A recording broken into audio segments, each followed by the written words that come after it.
Señora Presidenta, llevamos ya una buena hora de un debate importante que nos ha trascendido a nosotros en el espacio y en el tiempo.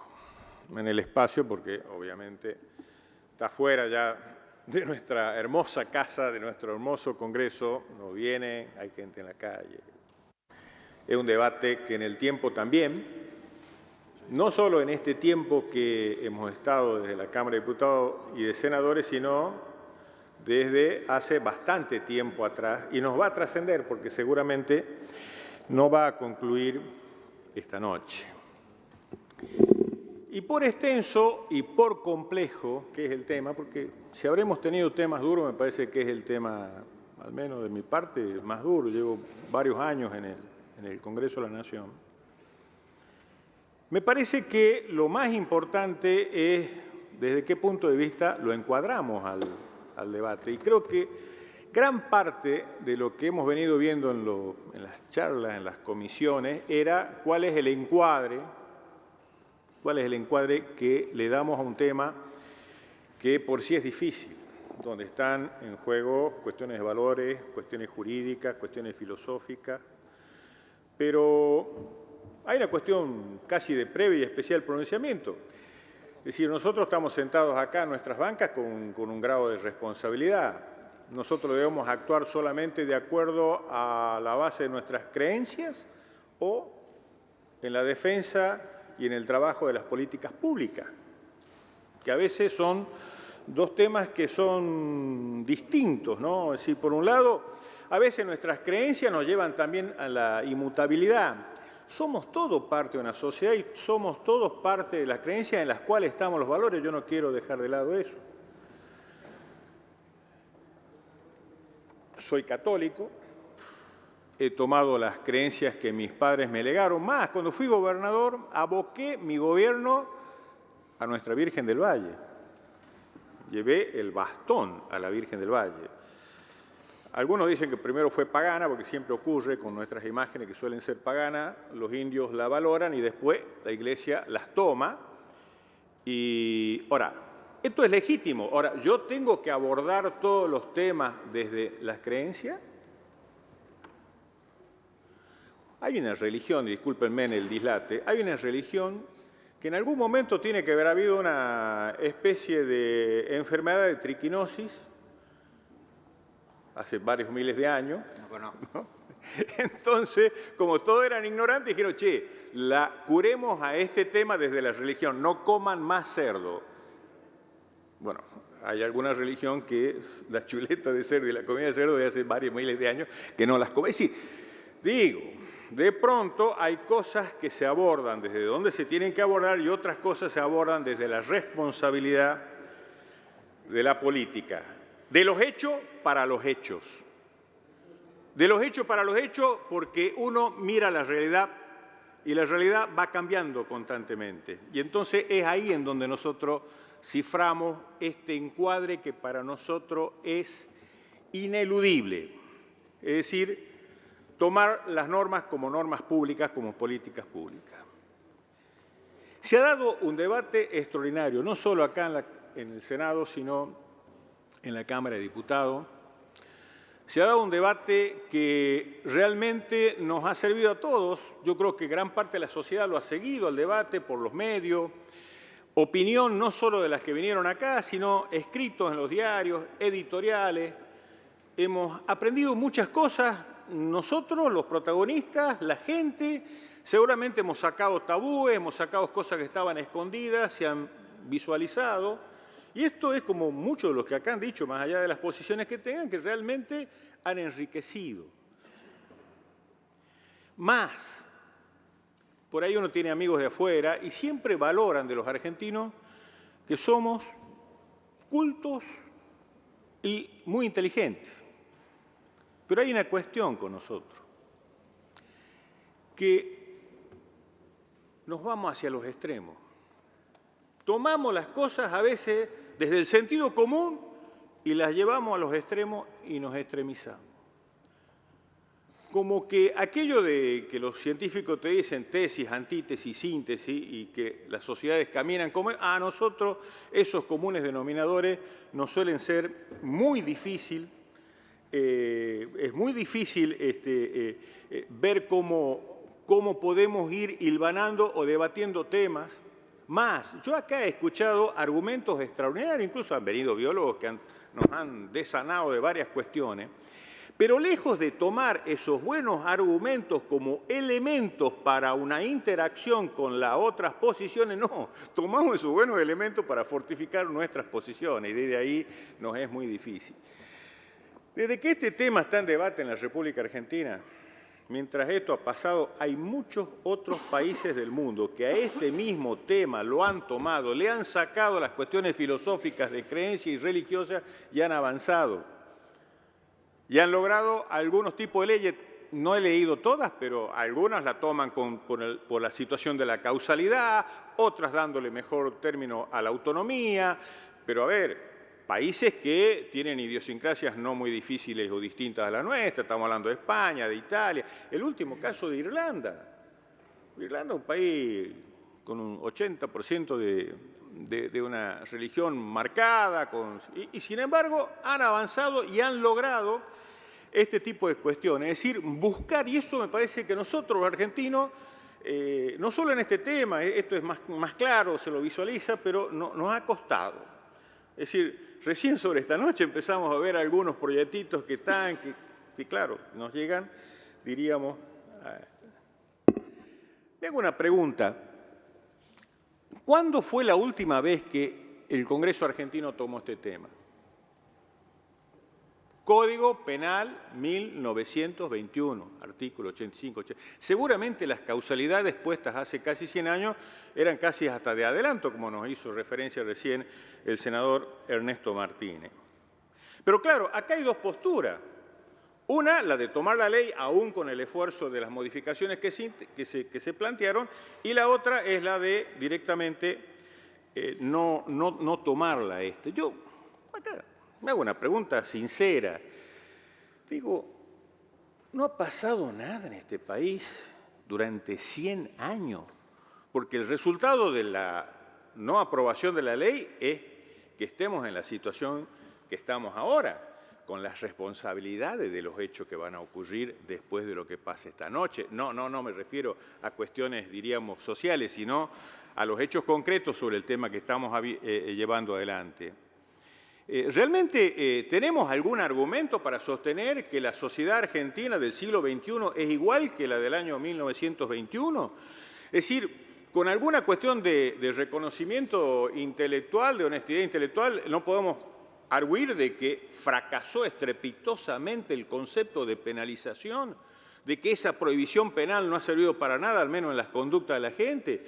Más, en algunos casos hasta profundizado las desigualdades sociales que existen en virtud del género. Yo no quiero traer acá la expresión del doctor Favaloro, lo dijeron en la comisión, lo han dicho acá, párrafo extraordinario de Favaloro definiendo este tipo de cuestión. Pero la pregunta es, no pasó nada. En este Senado de la Nación hay 30 mujeres senadoras sobre 72. Usted, señora presidenta, preside este hermoso Senado. En el año 1921 no podían votar.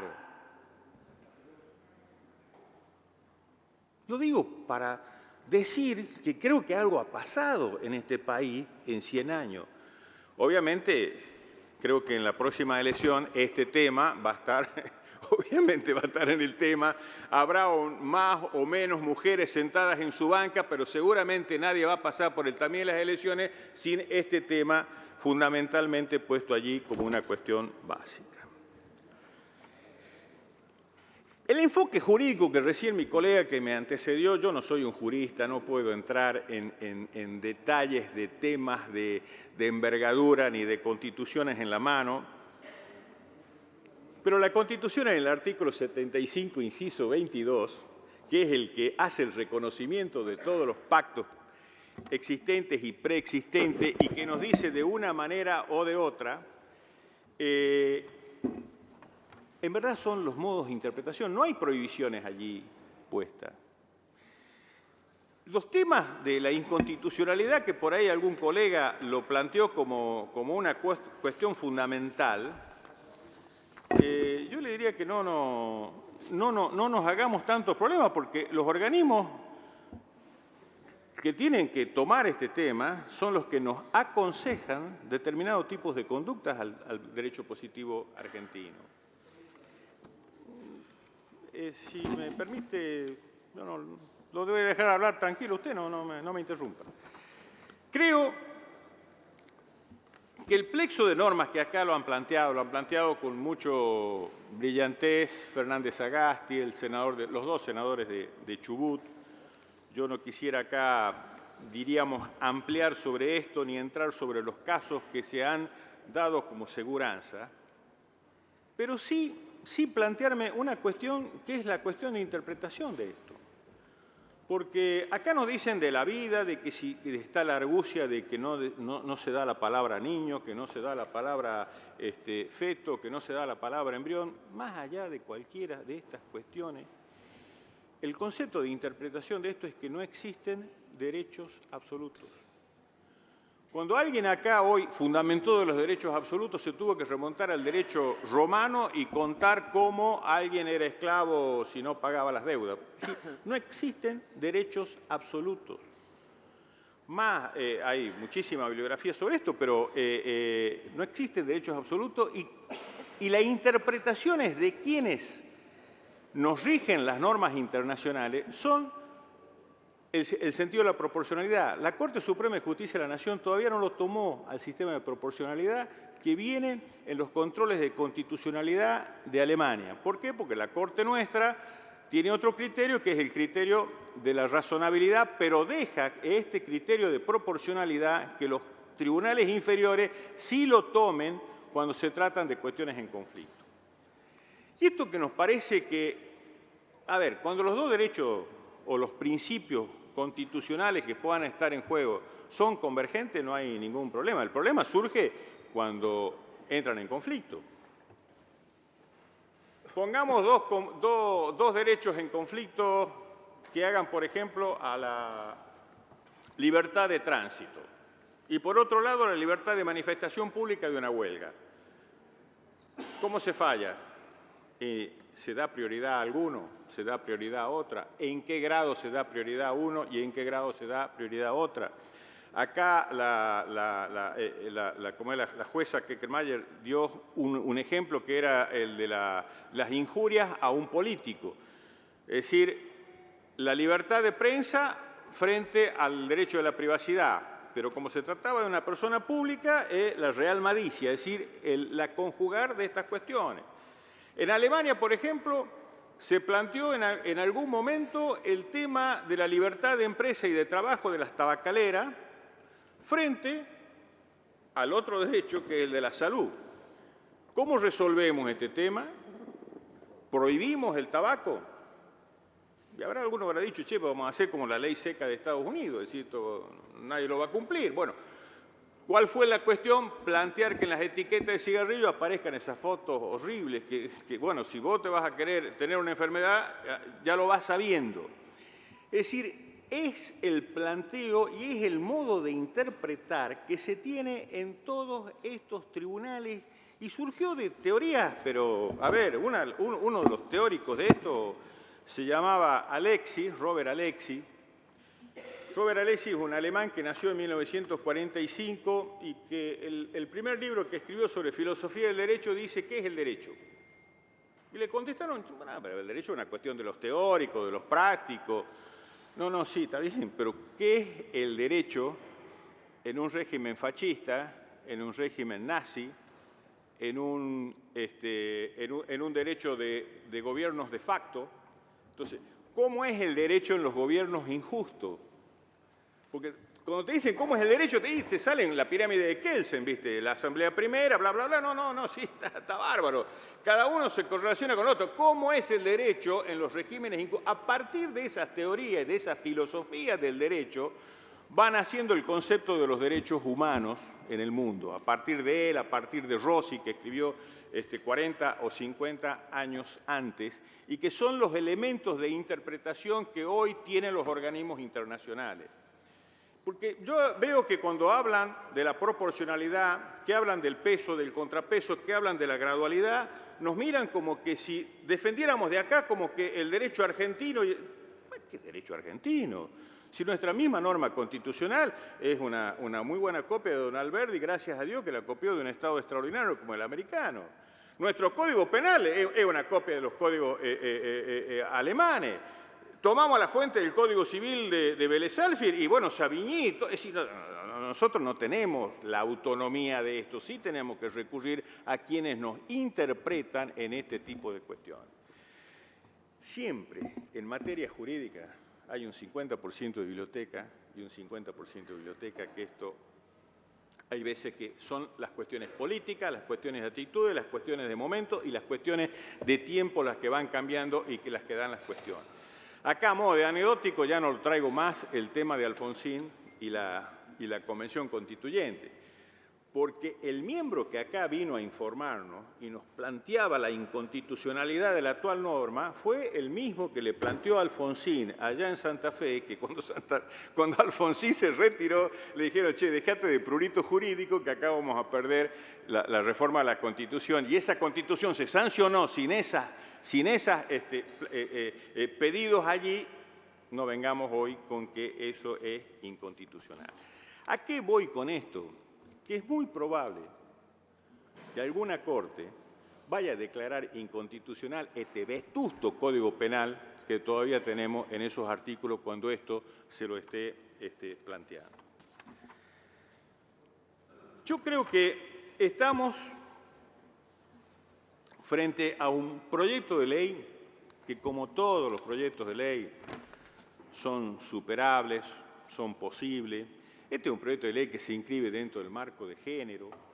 Es el siglo XXI, el siglo que se suponía que las mujeres iban a tener todas las reivindicaciones. Yo no voy a plantear, voy a agarrarlas del siglo XXI. En el 2008, la Ley de Trata de Personas. En el 2009 se crea la Oficina de la Mujer, la Ley de Protección Integral de las Mujeres. En el 2012, el fallo que acá hemos hablado, que fue un gran adelanto. Senador, sí. ¿Me voy redondeando? Ya termino. Pero creo que la ley del parto humanizado, la ley de partida de género, la ley de igual salario de las mujeres, hasta las artistas hoy lo están planteando en Hollywood, la necesidad de que la mujer tenga el mismo reconocimiento que el hombre. Más la licencia por paternidad, me parece que también es un derecho de la mujer que hoy se está planteando. Yo digo que esta ley, por un lado, es pragmática porque va a parar.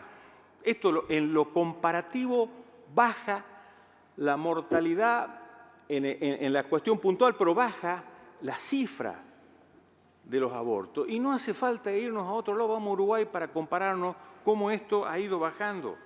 La ley, como se dijo acá, no obliga. Es una ley que, si bien es cierto, no es la mayor causa de los problemas de salud en la Argentina, pero sí es la causa principal de muerte por maternidad en la República Argentina. Igualitaria, tomo lo de Favaloro. Y después da 2 o 3 temas, las consejerías. Yo de las consejerías que acá está en la ley, les quiero decir algo, las consejerías hoy existen. Empezó en la provincia de Neuquén. En la provincia de Catamarca funciona la consejería. ¿Saben cómo funciona? Funcionan en la misma maternidad. Ahí hay un grupo de pobres médicos medios ahí que los miran con ojos distintos, en donde hay psicólogos, médicos. Llega la persona con su tema. Me decía la psicóloga, mira, cuando la escuchamos ya hay una contención. Ya hay una contención. Si a esas cuestiones de género nosotros le pusiéramos una cuestión interdisciplinaria, es decir, pusiéramos a alguien de acción social, alguien del Ministerio del Trabajo, alguien de vivienda, pero ¿ustedes saben cuánto paramos realmente este problema? Es decir, estos son hechos que existen, son parte de la modernidad. Mire, Presidenta, yo voy a terminar, pero termino diciendo una sola cosa. La historia de nuestro derecho, la historia de nuestras libertades en la República Argentina es la historia de la secularización. Yo creo que el 25 de mayo, el 9 de julio, fueron actos de secularización. Creo que aquella asamblea del año 13, que se la debemos a San Martín, fue un extraordinario acto de secularización cuando se decretó la libertad de vientre y terminamos nada más y nada menos en América con la Inquisición 10 años antes que en España.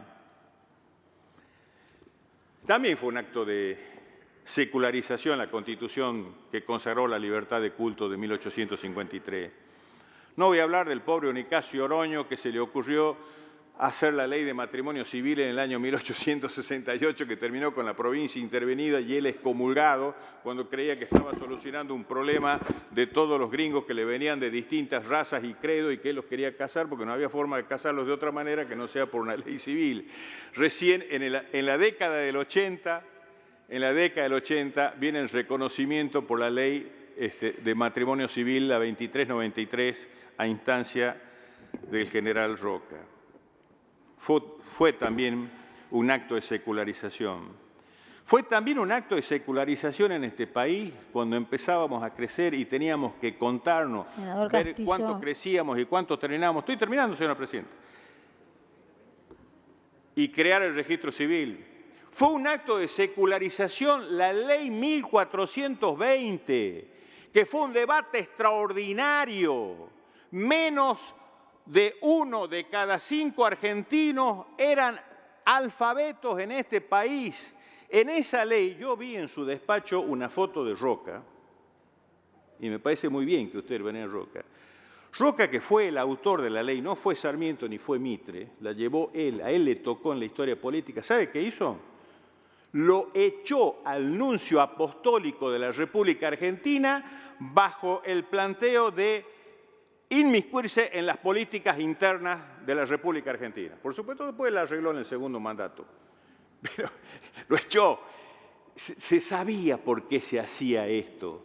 30 años después, este país era el más alfabeto de América. Después de Japón y después de Francia. Y otro acto de secularización era en la Primera Guerra Mundial, un país que quería entrar a disputarle al mundo sus cuestiones, teníamos que hacer lo mismo que hemos hecho en la escuela primaria, la reforma universitaria, la que se dio en Córdoba, la que empezó un gran proceso de crecimiento del país. Y termino, señora Presidenta, de la siguiente manera. Las otras dos libertades que vinieron acá, y acá voy al tema, han sido el matrimonio, el divorcio y la ley de matrimonio igualitario. Pero ¿saben cómo se llegó? Con el divorcio, como con la ley de matrimonio igualitario, pasaba lo mismo que pasa hoy. Los políticos no se querían meter. No vaya a ser que perdamos votos si tomamos una decisión sobre esto. No vaya a ser que la iglesia que nos apriete, que los sectores de poder. Hubo un señor que se había casado después de 30 años de estar separado con otra señora y dijo: yo voy a meter una demanda para declarar la inconstitucionalidad del artículo 64 de la ley de 2393, que es la indisolubilidad del vínculo. Recién un senador acá me decía de las normas pétreas. Mire, ese fallo de la Corte de Baqué, Petracchi y de Fay, un fallo extraordinario, donde marca la dinámica del derecho, una ley que nació siendo constitucional por el paso del tiempo, como no servía para regular la vida de los argentinos, se convirtió en inconstitucional. Ese fallo convirtió en inconstitucional el artículo 64 de la ley 2393 y 2 millones de argentinos que estaban separados, que estaban condenados a no poderse casar, a no tener hijos, a vivir en soledad por una ley arcaica que devino inconstitucional. Esa es la belleza de lo laico, esa es la belleza de actuar con la responsabilidad política y civil y dar las respuestas que los tiempos nos exigen.